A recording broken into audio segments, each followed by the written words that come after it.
Welcome to the Regeneron Pharmaceuticals third quarter 2025 earnings conference call. My name is Shannon, and I will be your operator for today's call. At this time, all participants are in a listen-only mode. Later, we will conduct a question-and-answer session. Please note that this conference is being recorded. I will now turn the call over to Ryan Crowe, Senior Vice President, Investor Relations. You may begin. Thank you, Shannon. Good morning, good afternoon, and good evening to everyone listening around the world. Thank you for your interest in Regeneron, and welcome to our third quarter 2025 earnings conference call. An archive and transcript of this call will be available on the Regeneron Investor Relations website shortly after our call concludes.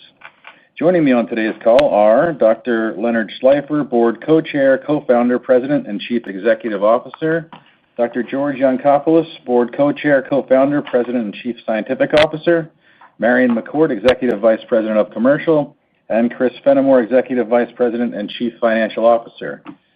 After our prepared remarks, the remaining time will be available for Q&A. I would like to remind you that remarks made on today's call may include forward-looking statements about Regeneron. Such statements may include, but are not limited to, those related to Regeneron and its products and business, financial forecast and guidance, development programs and related anticipated milestones, collaborations, finances, regulatory matters, payer coverage and reimbursement, intellectual property, pending litigation and other proceedings, and competition.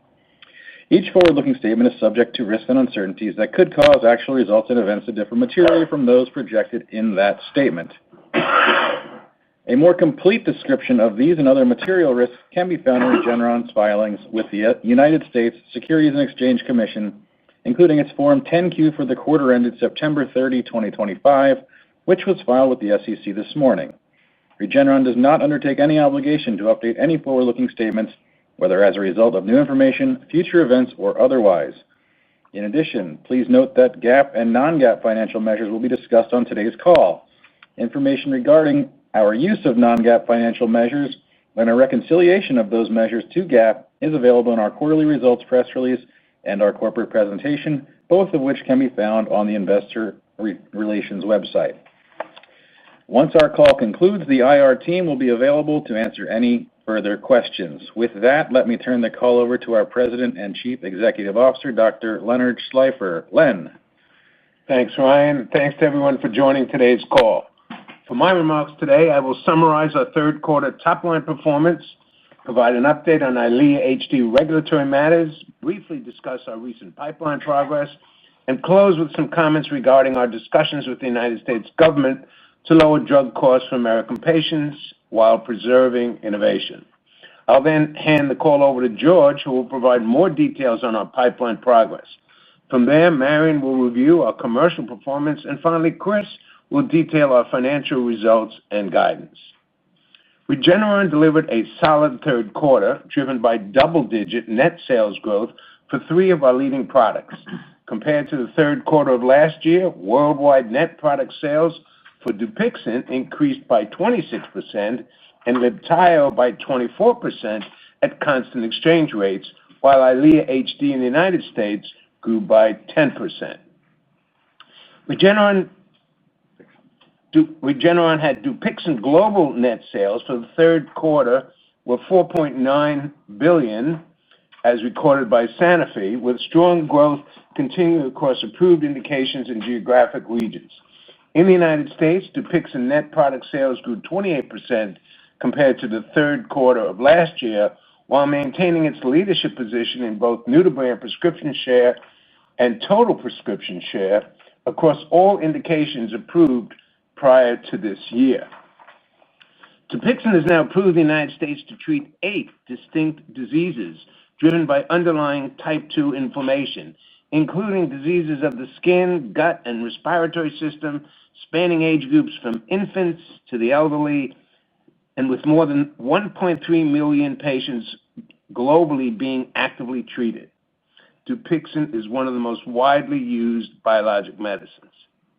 Dupixent's approved indications can potentially address more than 4 million patients in the United States alone, positioning it to remain a strong growth driver over the near, medium, and long term. Global Libtayo net product sales were $365 million, up 24% on a constant currency basis compared to the third quarter of last year. In the U.S., net product sales grew 12%, where Libtayo continues to be the market-leading immunotherapy for advanced non-melanoma skin cancers while building share in lung cancer. Earlier this month, the FDA approved Libtayo in high-risk adjuvant cutaneous squamous cell carcinoma, making Libtayo the first and only PD-1 antibody indicated for this setting. While it only has been a few weeks since approval, our launch is already off to a great start, and we look forward to treating the up to 10,000 addressable patients in the United States who could benefit from this medicine. Moving to EYLEA and EYLEA HD. Affordability issues continue to dampen branded anti-VEGF category growth. As announced in June, we initiated a matching program for up to $200 million in contributions to the Good Days Retinal Vascular and Neovascular Disease Fund. But I am disappointed to report that the match in the third quarter was under $1 million due to lack of donations from other potential contributors. We remain committed to matching future donations to this fund through the end of the year. Despite affordability headwinds, EYLEA HD had a strong performance in the third quarter, with U.S. net product sales reaching $431 million, an all-time high, driven by robust physician unit demand growth, partially offset by a lower net price. We continue to believe that future product enhancements, such as a 4-week dosing interval, the inclusion of macular edema following retinal vein occlusion, or RVO, and a prefilled syringe administration, are needed to fully unlock EYLEA's HD commercial potential. Earlier this month, we were notified by Catalent Indiana LLC, an affiliate of Novo Nordisk, that the FDA classified their facility as Official Action Indicated, or OAI. And to date, the issues identified during the July 2025 inspection have not been completely resolved. On that basis, the FDA issued a complete response letter yesterday for the prefilled syringe supplemental BLA, with the sole approvability issue relating to unresolved inspection findings at Catalent. We continue to execute on our previously announced plan to submit an application to add an alternate prefilled syringe filler by January 2026, which would trigger a 4-month FDA review. We have also been diligently working with an alternate vial filler and have already submitted an application to include them in the EYLEA HD BLA with a PDUFA date in late December. This would provide an additional opportunity for the FDA to approve the SBLA for every 4-week dosing and RVO, given we believe there are no other outstanding review issues for this application. Moving briefly to our pipeline, which George will soon discuss in more detail. We continue to make significant investments in R&D that have yielded notable progress across several key programs. In just the past 3 months, we have announced positive phase 3 or registration-enabling data for 6 distinct programs spanning immunology, neurology, allergy, and rare diseases. Over the next several months, we look forward to rapidly expanding pivotal programs in hematology oncology, thrombosis, obesity, and other metabolic diseases, as well as allergies, all of which we believe represent an impressive next wave of innovative medicines discovered or developed by Regeneron.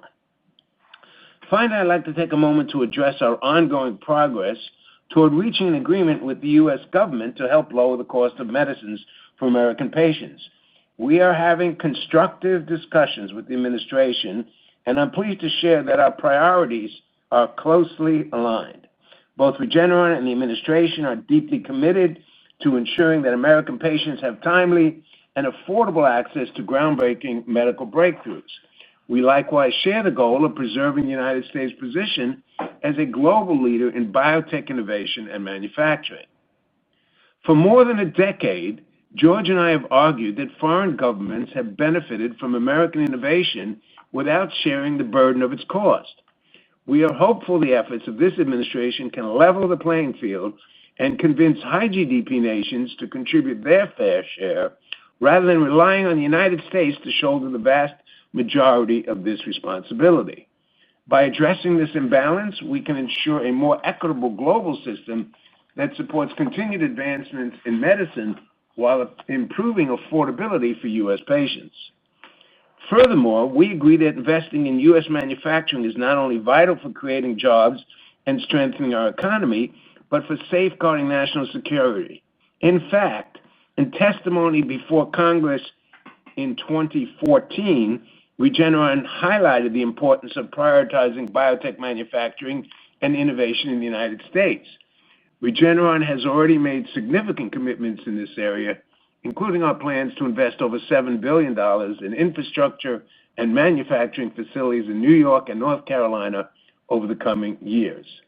We remain optimistic about finding common ground with the administration, that strikes the right balance between achieving our shared priorities while advancing Regeneron's mission of harnessing the power of science to deliver life-changing medicine to patients. In closing, Regeneron's business continues to perform well with impressive commercial execution, driving strong financial results in the third quarter. Our pipeline is poised to deliver scientific breakthroughs that can potentially help treat millions of patients and translate into meaningful commercial opportunities. The commercial team remains focused on maximizing growth drivers from our inline brands while successfully launching new products and indications. Finally, we continue to prudently deploy capital with the goal of delivering long-term value to shareholders. With that, I'll now turn the call over to George. Thank you, Len. Over the last few months, as Len just mentioned, we have delivered multiple important data readouts showcasing the strength of our robust pipeline and the potential to drive future growth. With positive pivotal data for Dupixent, for our C5 program, our cat and birch allergy programs, as well as in our rare disease programs. I will also update progress in oncology, anticoagulation, and other programs. Starting with immunology and inflammation, Dupixent continues to deliver remarkable outcomes in addressing indications driven by type 2 inflammation, potentially adding to its existing approvals for 8 diseases in the United States. We are anticipating the FDA's acceptance of our submission for allergic fungal rhinosinusitis, or AFRS, in patients aged 6 years and older, based on positive data that we plan to present shortly. This represents yet another potential opportunity for expanding Dupixent's label. Moving to our IL-33 antibody, itepekimab, which was studied in COPD, for which it met its primary endpoint in one of 2 replicate phase 3 trials. We and Sanofi are contemplating another phase 3 trial for itepekimab in COPD, pending feedback from regulators. Itepekimab development is also advancing in other respiratory diseases, most notably our ongoing phase 3 studies in chronic rhinosinusitis with nasal polyps, where our genetic evidence is compelling. Moving to our innovative and multi-pronged allergy programs. As previously announced, our phase 3 studies of our antibodies for cat allergy and for birch allergy have yielded statistically significant and clinically meaningful outcomes on primary and key secondary endpoints. These results represent the first proof of principle that targeting allergens with highly specific monoclonal antibody cocktails can achieve improvements in both ocular itch and redness. Importantly, in prior clinical trials, our cat and birch allergy approaches have delivered impressive and durable therapeutic benefits across nasal, respiratory, and skin allergy symptoms. In the coming months, we plan to present these results at an upcoming medical meeting and initiate confirmatory phase 3 studies for these programs. In the U.S. alone, these therapies could help approximately 1.6 million people suffering from severe cat allergies and the approximately 1.4 million people suffering from severe birch allergies. Regarding our innovative severe food allergy program, enrollment and dosing are progressing well in our small proof-of-concept trial combining linvoseltamab and Dupixent. The first 3 patients have responded remarkably, with greater than 90% rapid reductions in the allergy-causing immunoglobulin E levels following a short course of linvoseltamab treatment, which are then maintained and continue to decrease with ongoing Dupixent maintenance. Full enrollment of this small initial study is still expected over the next few months. Based on insights gained from the program so far, we are advancing the development of next-generation agents designed to specifically and safely deplete allergy-causing plasma cells, the first of which is expected to enter a clinical trial next year, alongside several other promising novel candidates in immunology and inflammation. Moving on to oncology and starting with Libtayo, which was recently FDA approved as the first and only immunotherapy for adjuvant treatment of high-risk cutaneous squamous cell carcinoma following surgery and radiation, based on the only successful clinical trial in this setting.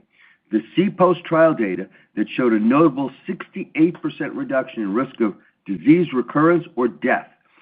This approval expands and extends Libtayo's leading position in non-melanoma skin cancers. Moving to fianlimab, our LAG-3 antibody studied in combination with Libtayo. Our pivotal trial in metastatic melanoma is ongoing, with enrollment for our progression-free survival cohort completing in last January, and results are now anticipated in the first half of the coming year due to slower rates of event accrual. Linvoseltamab, our BCMA by CD3 bispecific, has been approved in the United States and the EU for relapsed refractory multiple myeloma. Linvoseltamab has the potential for best-in-class efficacy in this late-line setting compared to the other approved BCMA by CD3 bispecifics, with almost double the rates of complete responses as reported in the respective label. This is the basis for our enthusiasm for studying linvoseltamab in earlier lines of myeloma and even in precursor settings, as a monotherapy or in limited combinations. Consistent with this, we've recently presented promising phase 2 results in high-risk smoldering myeloma patients with linvoseltamab monotherapy, demonstrating a 100% objective response rate in 19 evaluable patients, with all 6 patients who had been followed for at least 1 year achieving a molecular complete response. A phase 3 head-to-head study against Darzalex is planned to start in the coming months, with Darzalex having demonstrated a 9% complete response rate in this setting. In addition, we have observed rapid normalization with linvoseltamab monotherapy in previously treated light chain amyloidosis patients, including patients who had previously received and failed a Darzalex-containing combination chemotherapy. Finally, I would like to highlight that linvoseltamab has demonstrated an 83% overall response rate as a monotherapy in newly diagnosed multiple myeloma patients, with responses deepening over time. Updated results will be reported at a medical meeting later this year. Altogether, these data give us confidence in terms of pursuing linvoseltamab as a monotherapy or in simplified combination in early lines and precursor settings of myeloma. Though I won't go into detail on odronextamab today, I want to highlight that our phase 3 study evaluating odronextamab as first-line monotherapy against the standard of care in follicular lymphoma patients is fully enrolled. Similarly to linvoseltamab, odronextamab demonstrated potentially best-in-class efficacy in late-line patients, driving our enthusiasm for this approach in the earlier line settings. I'd also like to remind you that in the lead-in cohort for this phase 3 study in first-line follicular lymphoma, odronextamab monotherapy demonstrated a 100% complete response rate, further reinforcing the potential of odronextamab in this setting. Moving on to our C5 and complement inhibitor programs. Let me remind you that in paroxysmal nocturnal hemoglobinuria, or PNH, where deep blockade of C5 seems critical to prevent breakthrough hemolysis and potentially catastrophic events, the lead-in cohort for our phase 3 study demonstrated that our once-monthly subcutaneous regimen combining a C5 antibody with a C5 siRNA may provide the best-in-class disease control with the best-in-class convenience. For PNH patients, we have also just initiated our first-in-human study of our siRNA targeting complement factor B, primarily intended for the 20 to 30% of patients who remain anemic despite optimal C5 therapy due to so-called extravascular hemolysis. Moving on to our C5 program in generalized myasthenia gravis, in the third quarter, we announced positive phase 3 results for our C5 siRNA, cemdisiran. This siRNA, conveniently dosed subcutaneously every 3 months, shows statistically significant results for the primary endpoint, improvement in the MG-ADL score compared to placebo, and numerically better results compared to other C5 inhibitor therapies in cross-trial comparisons. The convenience advantage for patients currently being treated with regular intravenous infusions, together with its efficacy and safety profile, positions cemdisiran as a potential best-in-class treatment option for this debilitating neuromuscular disorder. We are planning on submitting a U.S. regulatory application for cemdisiran monotherapy in the first quarter of 2026 pending FDA discussions with global submissions to follow. Finally, for our C5 program, in terms of our efforts in ophthalmology, we are hoping to complete enrollment in the first quarter of 2026 for the lead-in cohort of our first phase 3 study in geographic atrophy, with initial results expected by the end of 2026. Additionally, in ophthalmology, I'd like to note that we are initiating a clinical trial in active non-infectious uveitis of an intravitreally delivered CD3 monoclonal antibody, which is designed to locally block autoimmune T-cell activity in the eye, marking the first in a new series of novel ophthalmology targets that we will be progressing to the clinic over the next year. Turning to our anticoagulation efforts, and in particular to our Factor XI program involving two different antibodies designed to tailor anticoagulation therapy for each individual patient's needs.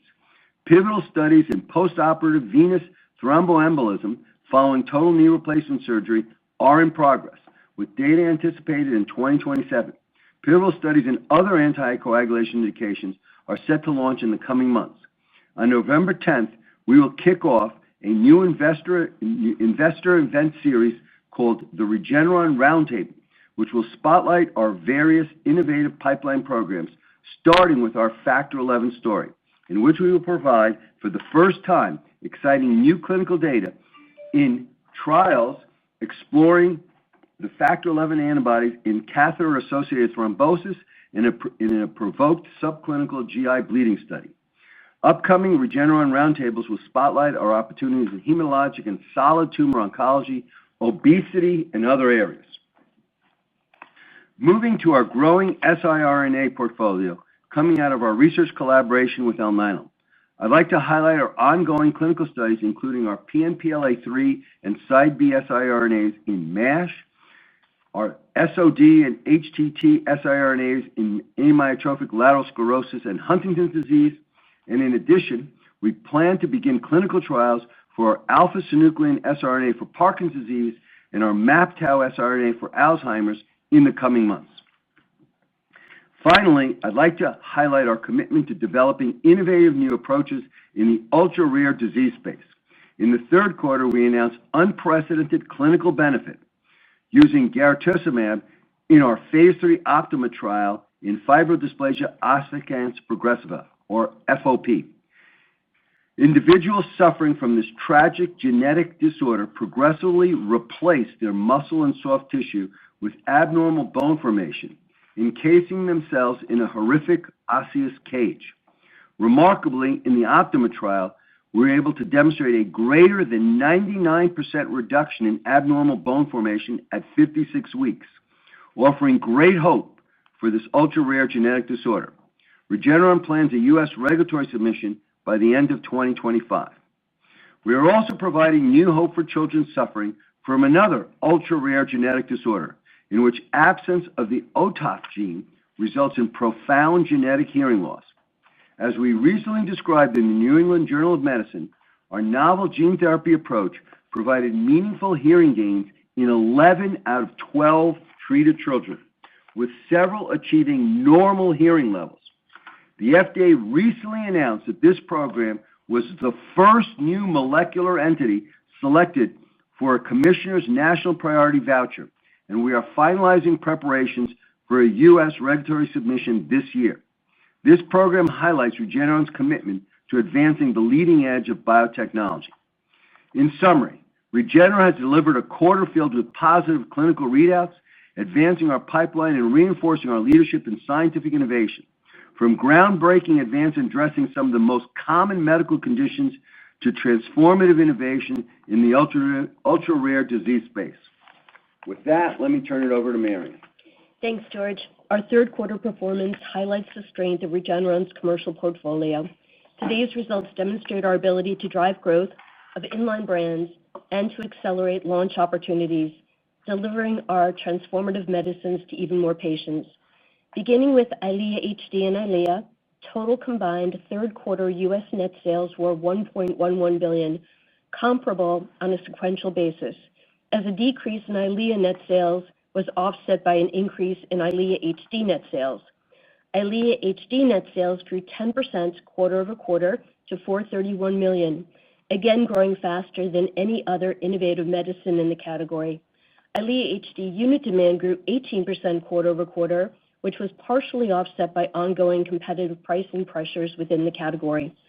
As EYLEA HD grew, EYLEA's third quarter U.S. net sales decreased 10% quarter-over-quarter to $681 million, reflecting a commensurate decline in unit demand driven by the ongoing conversion to EYLEA HD, patient affordability issues, and competitive dynamics. We expect a similar demand decline in the fourth quarter for EYLEA, along with ongoing pricing pressure. Together, EYLEA HD and EYLEA lead the branded anti-VEGF category based on best-in-class efficacy, safety, and with EYLEA HD durability. And EYLEA HD now represents approximately 40% of Regeneron's U.S. retina franchise. Looking ahead to the fourth quarter for EYLEA HD, we anticipate sequential demand growth to moderate to high single digits as we await label enhancements. Once approved, we believe these enhancements have the potential to generate a significant positive inflection in demand. Now to Dupixent.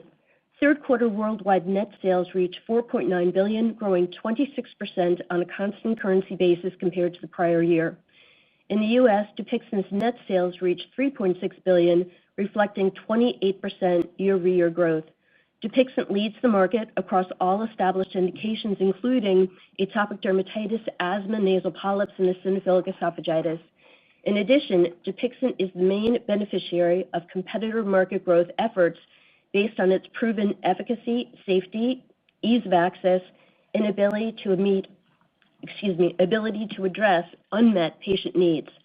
Our recent launches in COPD, chronic spontaneous urticaria, and bullous pemphigoid are progressing very well. Across all launches, Dupixent's differentiated clinical profile and growing physician experience are driving strong uptake. In COPD, prescribers see Dupixent's benefits across a range of appropriate patient types, and recent market research found pulmonologists expected to substantially increase their prescribing of Dupixent over the next 12 months. In lung cancer, additionally, there has been rapid uptake among chronic spontaneous urticaria patients as both dermatologists and allergists embrace Dupixent. In bullous pemphigoid, Dupixent is the first biologic medicine addressing a critical unmet need. Physicians are eager to transition elderly patients off steroid therapy, with Dupixent offering them a safer and more effective alternative. In summary, Dupixent continues to transform the lives of patients across indications, geographies, and age groups from as young as 6 months. There are currently more than 1.3 million patients worldwide benefiting from Dupixent for multiple type 2 diseases. Turning to oncology and hematology, in the third quarter, Libtayo delivered $365 million worldwide net sales, growing 24% on a constant currency basis compared with the prior year. In the U.S., Libtayo net sales grew 12% year-over-year to $219 million, based on strong demand across all approved indications. In non-melanoma skin cancers, Libtayo's strong performance is based on established market leadership and ongoing category growth. We are making encouraging early progress with U.S. launch in adjuvant CSCC, where physicians are already embracing Libtayo as a new treatment option. We estimate that up to 10,000 eligible patients may benefit from Libtayo in this setting. And now, in lung cancer, Libtayo is now the second most commonly prescribed immunotherapy for newly diagnosed patients.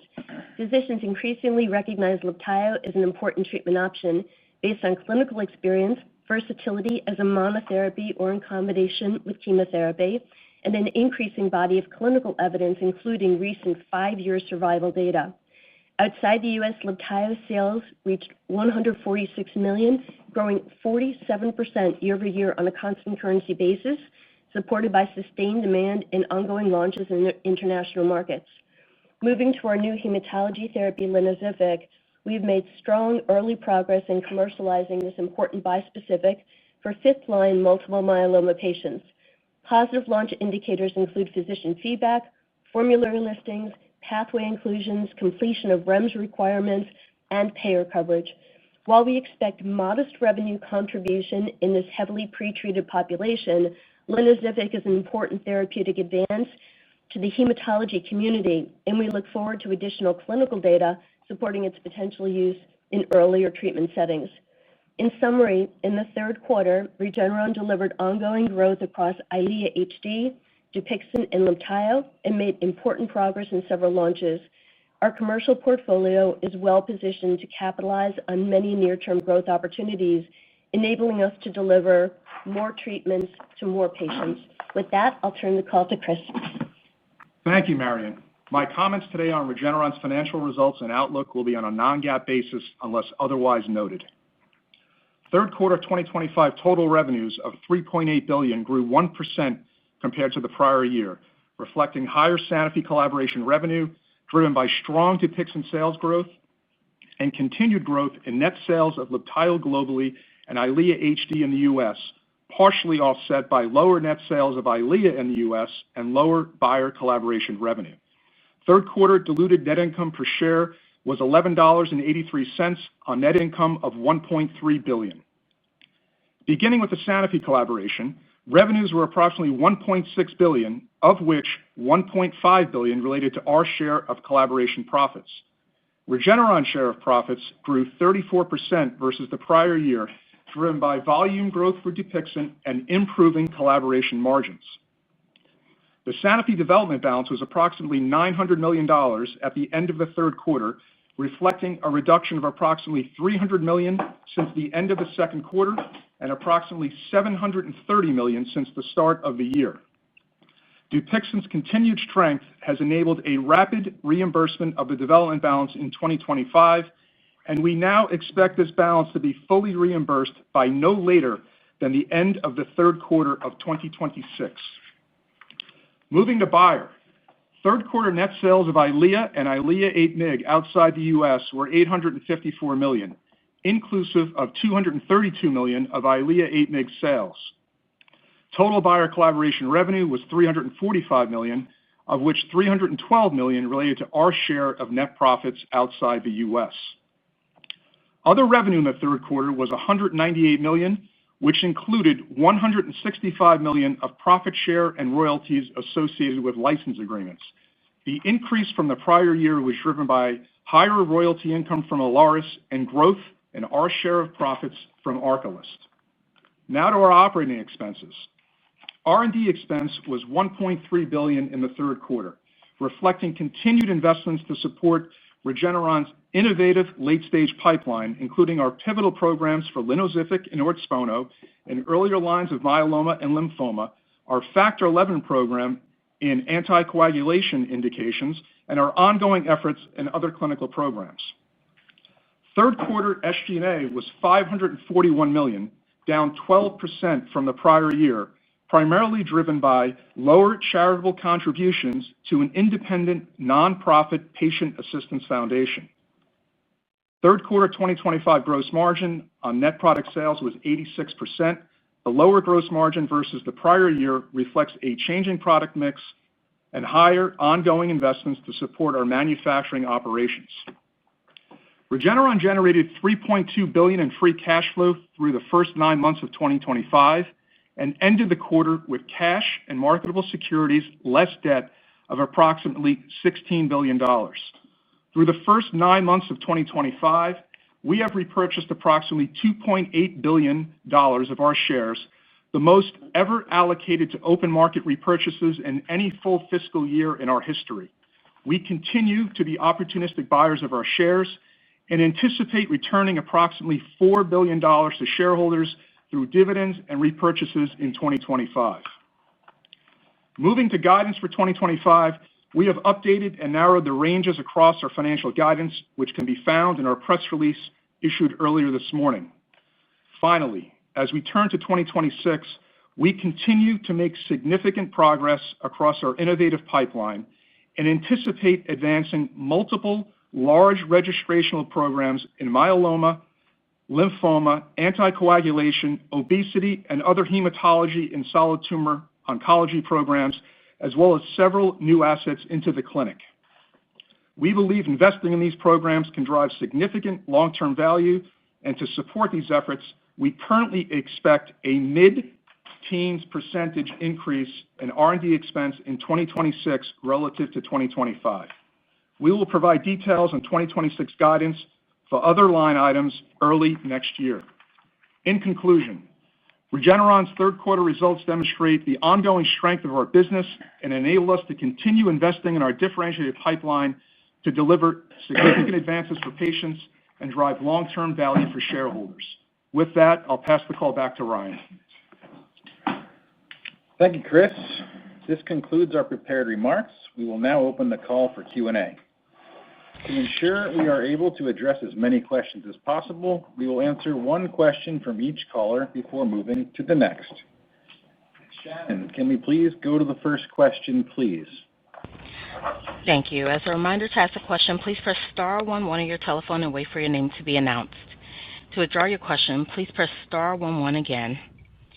Our first question comes from the line of Akash Tewari with Jefferies. Your line is now open.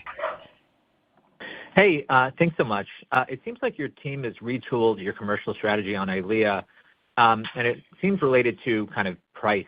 What are you doing on a ground level when it comes to volume-based discounts that's allowing you to take share from Roche and Amgen? And are you seeing more price erosion on EYLEA, or are we also seeing that discounting on high dose? And maybe just lastly, should we continue to see volume gains and revenue gains ahead of the label enhancement potentially mid-year? Thanks so much. Well, I think you may have set the record for the number of questions we're not going to answer. And not because we don't want to. It's because Marion would love to, but I think that there's so many competitive issues ongoing there in terms of our strategy on the ground, our rebates, and so forth. So I'm not sure we're able to really help you out there. Marion, I don't know if you want to add anything. I think I would just add that when we look at the EYLEA HD performance in the quarter, the favorability that we're seeing certainly is related to EYLEA HD, the product and the science. And, retina specialists see the clinical efficacy, the safety, and now durability with EYLEA HD, and that is making a big difference. We do see that until we get these enhancements in place, we can't, I think, see a significant upswing. Len, if you like, I can highlight what I shared a moment ago, but just to answer the question a bit more completely, for EYLEA HD, I mentioned we anticipate sequential demand growth to moderate to high single digits as we await label enhancements. And we also made a comment on EYLEA that we anticipate similar levels of demand reduction in the coming quarter. And as I noted today, we saw a 10% reduction in EYLEA 2 milligram, and that was in terms of the lower demand quarter over quarter. I hope that's helpful. Okay, thanks. Thanks, Len and Marion. Let's move to the next question, please, Shannon. Our next question comes from the line of Jeffrey Meacham with Citi. Your line is now open. Morning, guys. Thanks for the question. I guess for Chris or Len, on utilizing the balance sheet, you guys haven't historically done larger scale BD, and it seems like that's going to be the case going forward. But in manufacturing, what's the appetite to further expand your plans that you've announced just so you own all elements of of manufacturing? Obviously, that would be viewed pretty favorably by the Trump administration as well. Thank you. Yeah, it's a great question, Jeff. Just on whether or not we would use our balance sheet for large deals, we certainly have no allergy to doing that if we saw the right opportunity. So it's not a question of philosophy there. It's really a question of what would make sense where we think we could create additional value. In terms of investing further in manufacturing, and as I said during our remarks, we've been talking about the need for domestic manufacturing since 2014, I think, in testimony before Congress. We mentioned the over $7 billion investment plan, but I think you do highlight one piece of the whole puzzle that we do not have adequate positioning in is the filling. But I'm pleased to say that we would expect our filling plant to come, which we've invested quite a bit in, Jeff. It's now ready to go, and we expect it to come online during the coming year. So that's a great question, and it should help us sort of control all aspects of the standard biologics manufacturing. Okay, thanks, Len. Shannon, next question, please.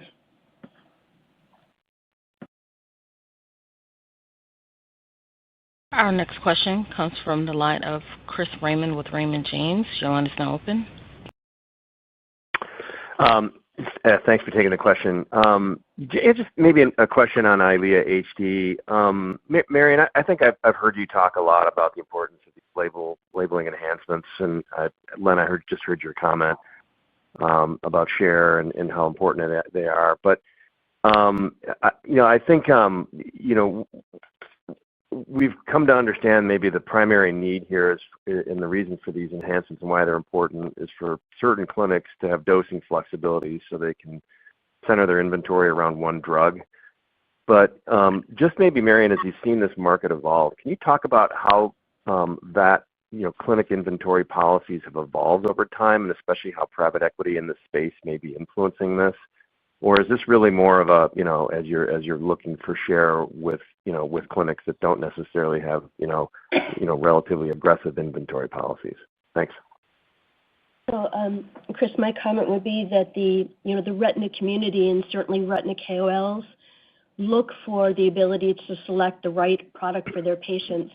And I'm not an expert in inventory, but I can share with you that EYLEA HD is a newer branded product in the category, 2 years in the market now. Certainly availability, not only inventory-wise, but payer coverage-wise. And then, as I mentioned a moment ago, the most important characteristics of the product is this element of profound clinical efficacy, safety that people really can count on. And then, of course, with EYLEA HD, they're getting, for appropriate patients, the ability to have durability that is very, very important for the patients and their caretakers. Okay, thanks, Marion. Next question, please. Our next question comes from the line of Terrence Flynn with Morgan Stanley. Your line is now open. Hi, thanks for taking the question. George, you mentioned it sounds like likely you and Sanofi are going to do another phase 3 trial here for IL-33 and COPD. Can you just talk about any new insights you might have learned that drove the differential outcome in the prior 2 phase 3 trials, and then what you think you can change or optimize in a third trial here to improve the likelihood of success? Thank you. Well, due to competitive issues, I'm not going to really comment on most of your questions there. And as you said, we're going to have a meeting with the FDA, and that's going to help us decide on our strategy going forward. Okay, thanks so much, George. Next question, please. Our next question comes from the line of Tyler Van Buren with TD Cowen. Your line is now open. Great, thanks. Good morning. Congratulations on the quarter. Can you elaborate on the probability of the late December decision on the RVO and every 4-week dosing filing with the new filler resulting in an approval? And just a quick follow-up would be, is this the same alternate filler that you used for the recent Libtayo adjuvant cutaneous squamous cell carcinoma approval? No, it's a different filler. It's a complicated sort of timeline here because the new filler has to undergo its review and probably an inspection and review, and it's unclear when that would get done. Ideally, if that could get done before our November timeline for the approval for the PDUFA date for the RVO Q4, that would really be perfect, and we could get it all wrapped up in late November. If it turns out that they have to go to December to get the filler approved, hopefully that would be as far as they'd have to go. But of course, the FDA looks at all these things pretty carefully. This filler has a very good track record, but it's got to undergo the inspection and so forth. So I suspect that if they got through that in December, then we could rapidly resubmit, or maybe the application would still be on file. We don't know exactly. We're going to have discussions with the FDA, but we believe that there is nothing left to do on that application other than to get the filler in place. So we think we've had very good discussions about label and indications, and all that's fine. But, it's not over till it's over, obviously. But ideally, to summarize, if we could get the filler online before the late November date, it could all be wrapped up then. If not, we would expect and hope that that filler would get approved in December, and then rapidly we would immediately resubmit, and the FDA hopefully could act immediately. That's sort of that's the to date that we can tell you. Yes, thanks, Len. Complicated situation. Let's move to the next question, please.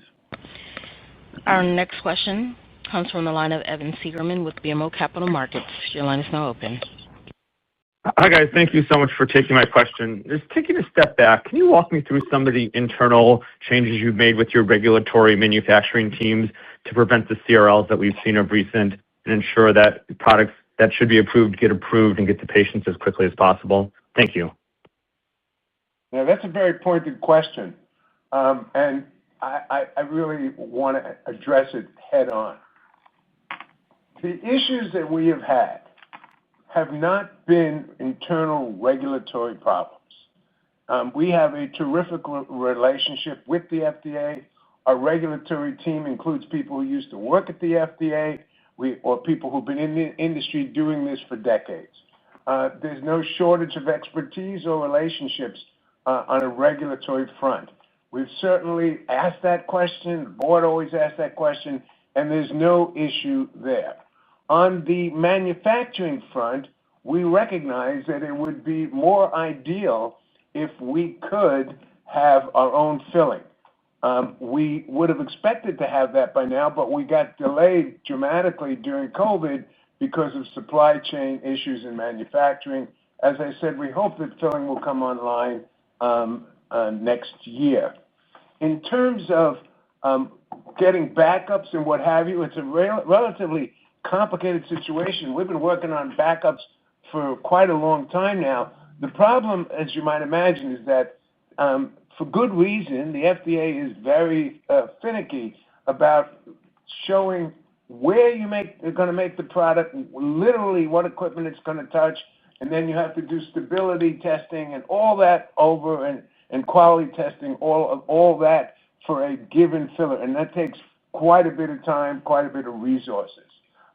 So in summary, I don't want to sound defensive at all. We have looked at this. It is not a regulatory problem for us. It is, in some respects, a manufacturing issue in terms of getting online our own filling. Having backup fillers in place is complicated. We're trying to do that. But our biggest problem, frankly, is the FDA has now paid quite a bit of close attention. And I might point out that the biggest companies in the world have had the same issue with fillers, even with the same filler, and they've called us to know how's it going, but they just don't talk about the CRLs that they get, and we know that they're out there. So I'm not sure that we're worse off in that regard, but wherever we are, I'm not happy about it, and we're not happy about it, and we're trying to rectify the situation. I hope that gives you a glimpse into our thinking. Okay, let's move to the next question, please. Our next question comes from the line of Brian Abrahams with RBC Capital Markets. Your line is now open. Hey, good morning. Thanks for taking my question. Just on the pipeline front, on the Factor XI antibody program, I don't want you to front run your roundtable, but I know you guys recently started a large phase 2 study for the antibodies in AFib.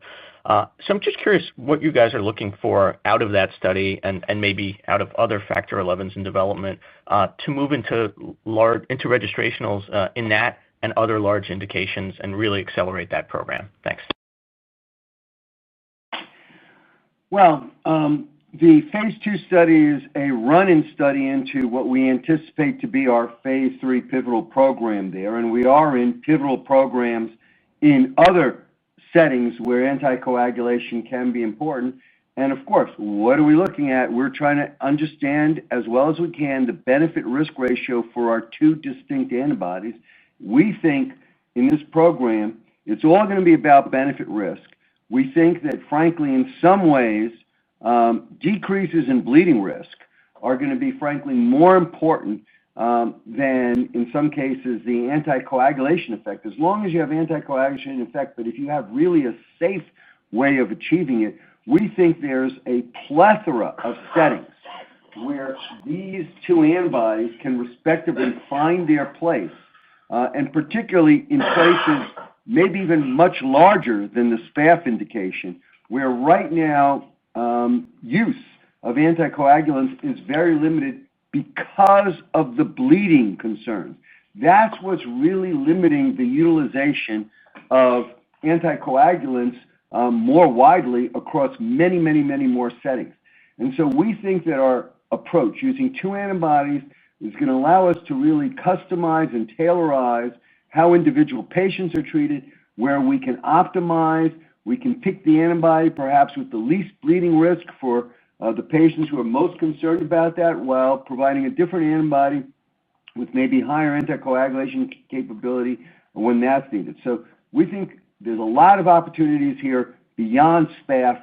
We think that's where the major opportunity is today. We do not think that's where the major opportunity is going to be going forward in the future. We're going to where we think the future is, not necessarily where the current is right now. And in the future, you'll be having a roundtable to tell them about that. Yeah. Correct, November 10th. Thanks, George. Let's move to the next question, please. Our next question comes from the line of Carter Gould with Cantor. Your line is now open. Great. Good morning. Thanks for taking the question. Len, you highlighted the sort of the meager matching thus far for with the foundation, and you sort of, I guess you framed it remaining committing to that funding until the end of the year, which I guess sort of allude to a potential terminus. At some point, maybe at the start of the year, does it warrant taking a different tack if you don't see any other people match your commitment? Yeah, I mean, I'd like not to tell people don't bother to make a commitment because we're going to take care of it. That's not our approach. Our approach will be that we will look at it fresh next year and see what the best strategy is to help patients. All right. Good question, though. Thanks, Len. Let's move to the next question, Shannon. Our next question comes from the line of Corey Kasimov with Evercore. Your line is now open. Hey, good morning, guys. Thanks for taking the question. So on the heels of your positive phase 3 data for cemdisiran, interested, can you outline how you see the commercial opportunity evolving for GMG and what your plans are in Europe with this asset? Thank you. So before we get to that, maybe, George, could you just remind everybody what's out there and what the limitations of the current therapies are? Because I'm not sure everybody's on the same page on that. Right. Well, right now there are two major classes that are being utilized in this space. One, of course, is the C5 class. The other is the FcRn class. In terms of the C5 class, as we know, most of those are administered using these large intravenous infusions, which are very inconvenient for the patients.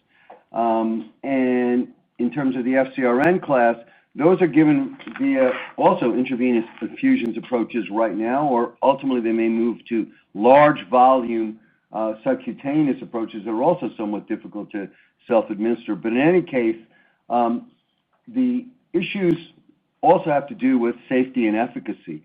The thing that's exciting about our program is, unlike the FcRns, which either when you use weekly treatment, you get less benefits, at least cross studies, from these standard scores, or with the episodic treatment where you have a U-shaped curve where the patients respond deeply, but then almost revert back to baseline before you give them their next dose.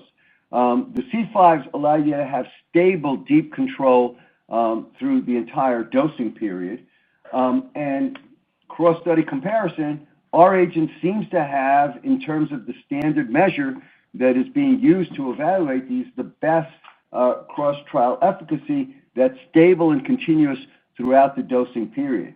Now, one important feature of all of these agents, obviously, is they all work by suppressing the immune system to various degrees, either the FcRns or the C5 via their inhibition of the complement cascade. They both result potentially concerns with efficacy in the case of the C5s, mostly meningococcal infections. As you've probably seen with the FcRn class, with longer usage, they've seen serious infections, for example,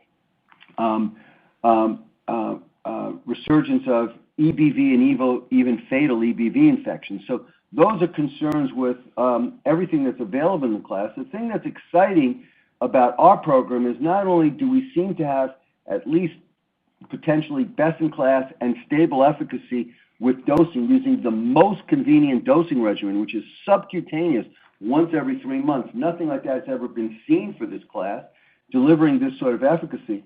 But because we only partially inhibit the complement pathway, there is the potential, which we will have to get data to support going forward, that it may offer certain safety benefits for patients.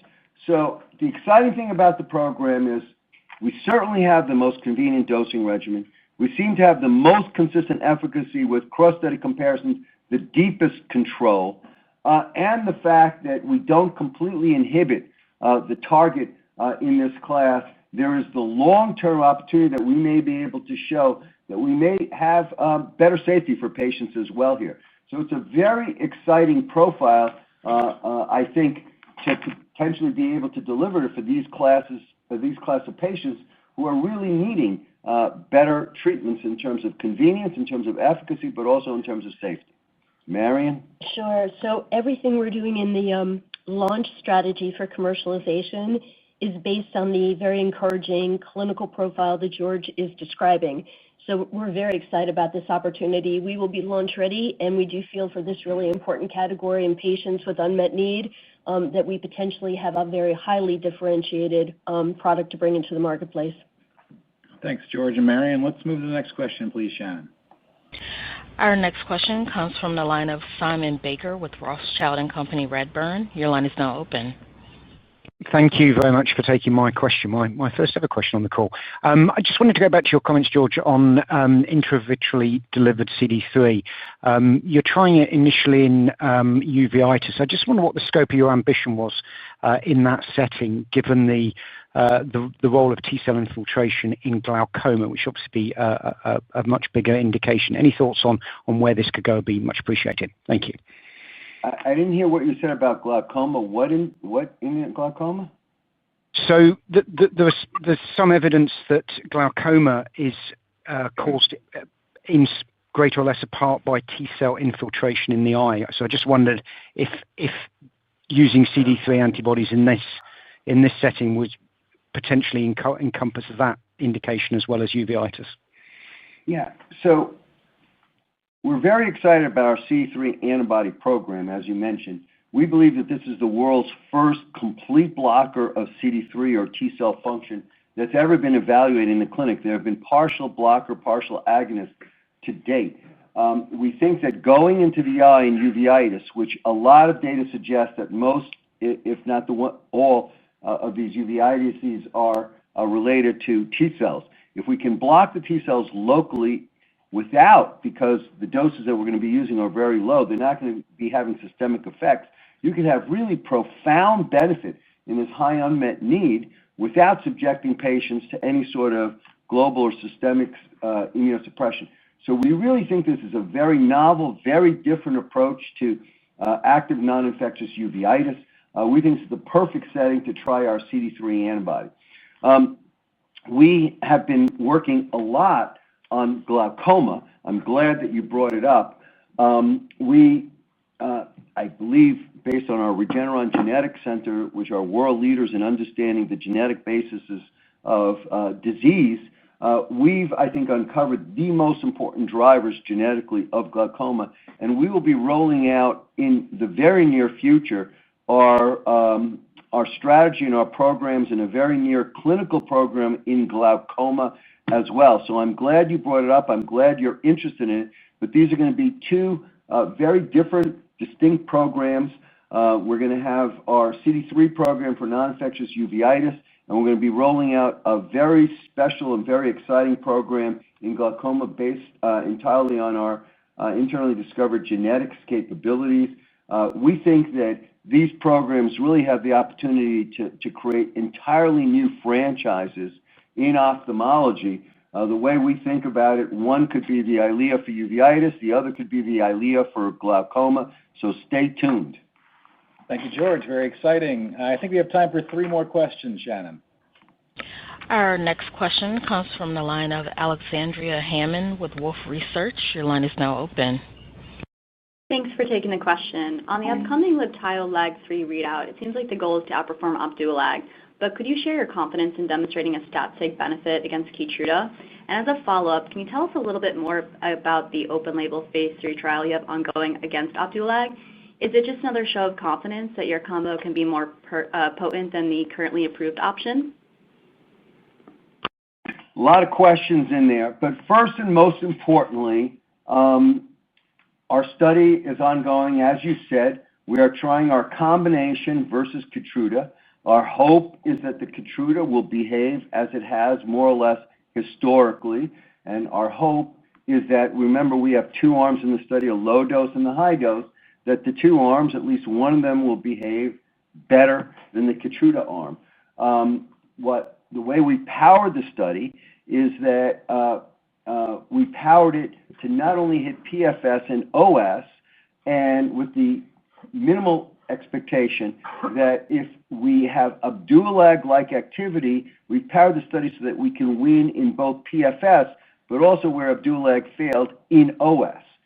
If, as you mentioned, we have better data than Opdualag, then obviously we will significantly win even more than that. So we powered the study for a minimal Opdualag-like benefit, but so as to have a large enough OS signal so that we will win with comparable data there. Of course, the data will speak for itself. We'll see whether or not we end up having better efficacy than Keytruda, better efficacy cross-study comparison than Opdualag, and so forth. But we continue to be excited, obviously, about this program. There's obviously a high need here. There was very exciting earlier trial data using our fianlimab antibody, and so we are anxiously but excited about awaiting the data readout next year. Yeah, first half of next year is the timing on that. Shannon, next question, please. Our next question comes from the line of Chris Schott with J.P. Morgan. Your line is now open. Great. Thanks so much. Just a quick one on the launch of linvoseltamab, but just how is that progressing versus expectations? And can you just elaborate a bit on the timelines of when you could actually get this product into some of those earlier lines of therapy, given the profile that seems to be shaping up here? Is there an ability to pull that forward or accelerate that all in terms of working with FDA, et cetera? Thank you. So I can take the first portion on the launch, and then I'm sure George will come in on the rest. But certainly it's early days, but as I mentioned, the progress has been very, very good. We've seen the typical indicators when you have a successful launch ongoing.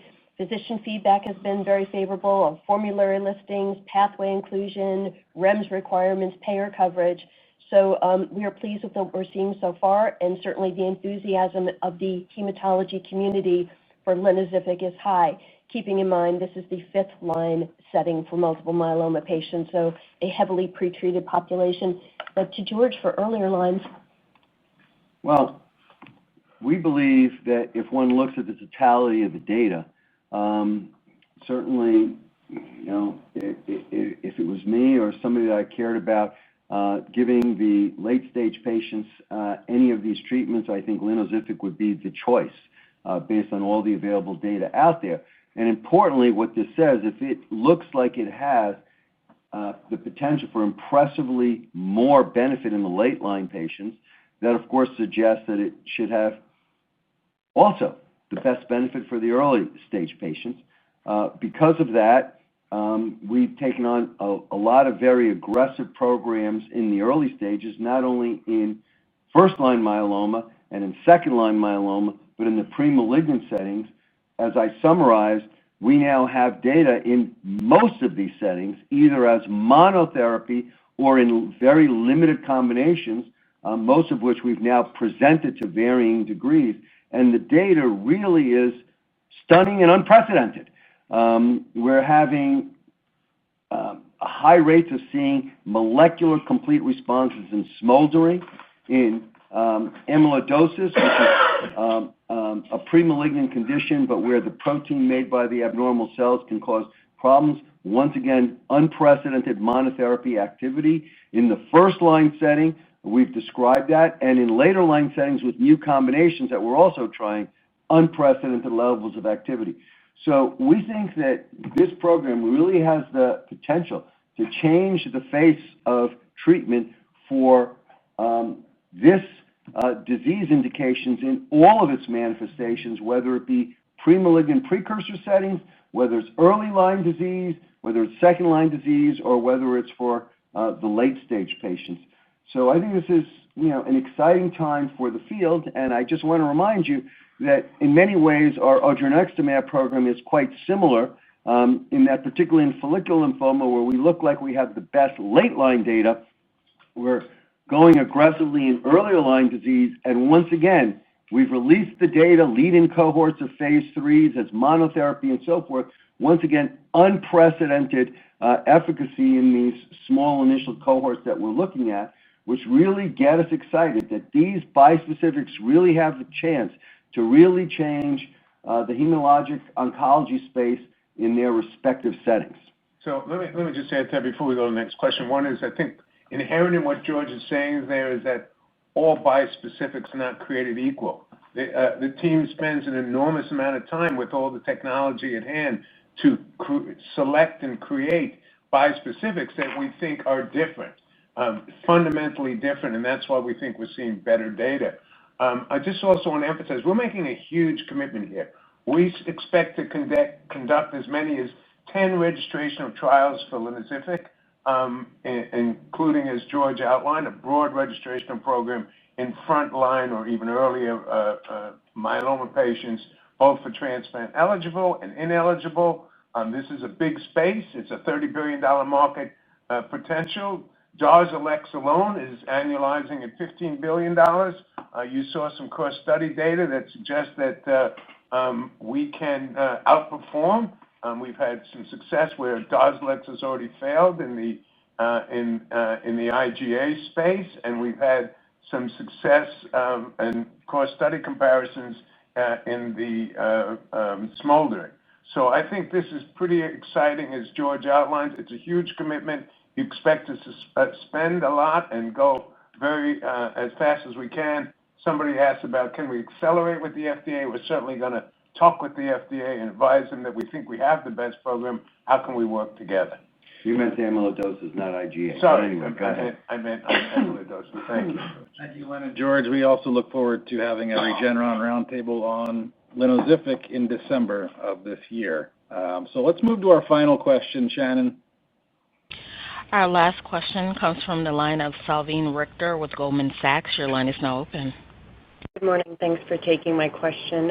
You spoke to novel targets here in I&I and ophthalmology. On the GA program in particular, can you speak to what the FDA may be looking for in potential study designs, whether it's slowing GA lesion growth versus or vision improvements, and whether you need to evaluate against current agents? And just remind us on the I&I side when we might hear about these novel targets. Thank you. Well, in terms of GA, we've already designed and planned our pivotal readout study for geographic atrophy. We are able to go against placebo, and we're primarily looking at slowing down of growth together with, of course, vision control.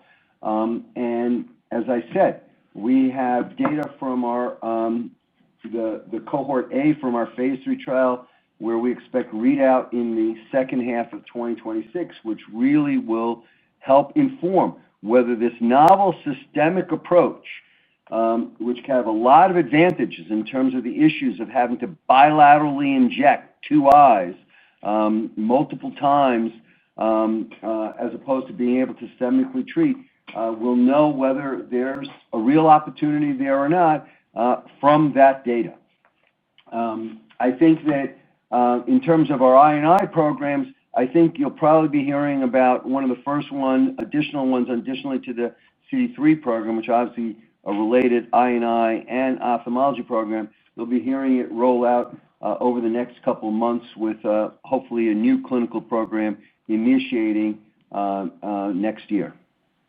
Okay, appreciate everyone's patience. We went a little over time, and appreciate your interest in Regeneron. Apologize to those who remain in the Q&A queue who do not have a chance to hear from today. As always, the investor relations team here at Regeneron is available to answer any remaining questions you may have.